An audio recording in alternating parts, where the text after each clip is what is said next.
नमस्कार, मैं डॉक्टर रजत Agarwal Sai dental clinic से आप सभी के सामने उपस्थित हूँ। आज हम लोग का एक टॉपिक है oral hygiene. Oral hygiene maintain करना पेशेंट के या हमारे खुद के हाथ में होता है। 90% जो दांतों की समस्याएं होती हैं, मरीज़ अपने एक सही रखरखाव से, अपनी एक मेंटेनेंस से, एक डेली दिनचर्या में थोड़े के बदलाव से काफ़ी हद तक 90% दांतों की समस्या से निजात पा सकता है। मगर उसमें क्या होता है, छोटे छोटे टिप्स हैं जो हमें फॉलो करने पड़ते हैं। ज़्यादातर हम उनकी अनदेखी करने पे हम गंभीर बीमारियों से ग्रसित हो जाते हैं। तो ओरल हाइजीन मेंटेनेंस में देखिए बेसिक चीज़ें क्या होती हैं जो एक आम तौर पे बच्चों को, पेरेंट्स को या सभी लोगों को ध्यान देनी चाहिए। सबसे पहला काम ये है कि आप ब्रशिंग 2 बार करिए, सुबह और रात में। मैंने ज़्यादातर देखा है 90% लोग दिन में ही ब्रश करते हैं, रात में ब्रशिंग लगभग नहीं करते हैं। जिसकी वजह से क्या होता है, सुबह आपने ब्रश किया और तुरंत आपने ब्रेकफास्ट कर लिया, जिसकी वजह से बैक्टीरिया की साइकिल तुरंत चालू हो जाती है।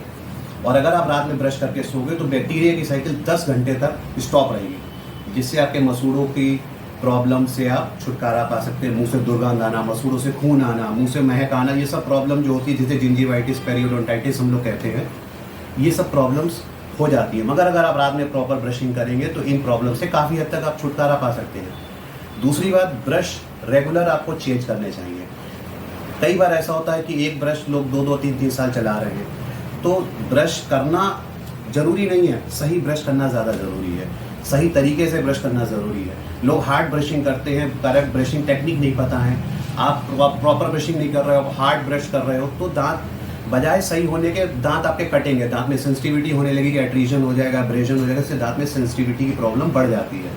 तो आपको ब्रश, एक अल्ट्रा सॉफ्ट ब्रश अच्छी कंपनी का बाजार से मिल लेना चाहिए और बहुत आहिस्ता आहिस्ता क्लॉकवाइज और एंटी क्लॉकवाइज ब्रश करना चाहिए 2 टाइम्स। दूसरी बात, कई बार ऐसा होता है कि दांतों के बीच में खाना फंस जाता है जो ब्रशिंग से नहीं निकलता। जैसे मॉडल में मैं दिखा रहा हूँ, आप दांतों के बीच में कई बार सड़न होने लगती है। तो दांतों की सड़न बीच में से ज़्यादातर होती है, सामने से नहीं होती है। तो सामने से, क्योंकि हम ब्रश करके साफ कर लेते हैं, दांतों के बीच के सड़न कैसे जाएगा, उसके लिए 2-3 रास्ते हैं। एक, आप फ्लॉसिंग कर सकते हैं। मार्केट में फ्लॉस मिलते हैं, थ्रेड होता है नायलॉन का, जिससे आप आराम से फ्लॉस करके इंटरडेंटली आते हैं। जो आप नाइट में क्या होता है कि आप जब गार्गल करोगे तो दांतों के बीच में से वो दांतों को, गंदगी को फ्लश करेगा, तो आपके इंटरडेंटली दांत में फूड लॉजमेंट नहीं होगा और आपके दांतों में सड़न नहीं होगी। बच्चों के लिए स्पेशली मैं क्या कहना चाहूँगा कि टॉफ़ी, चॉकलेट्स, मीठा खा के ना सोएं।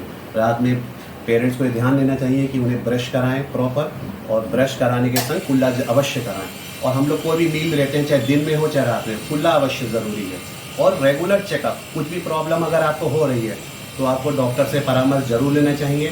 कोई भी मरीज़ अपने आप मेडिकेटेड टेस्ट का इस्तेमाल ना करें जब तक डॉक्टर उसको प्रिस्क्राइब ना करे। कई बार मैंने देखा है पेशेंट्स अपने आप ही मेडिकेटेड टेस्ट यूज़ कर रहे हैं जिसकी कोई ज़रूरत नहीं है।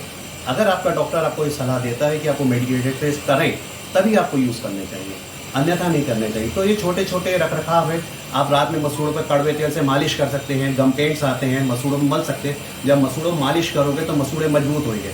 एक बार मसूड़ा आपका मजबूत होगा, दांत आपका जल्दी हिल के गिरेगा नहीं, मसूड़ों से खून नहीं आएगा, मुँह से महक नहीं आएगी। तो ये छोटे छोटे टिप्स हैं, आप इनको फॉलो करें और अपने जीवन को, अपने दांतों को स्वस्थ रखें। धन्यवाद।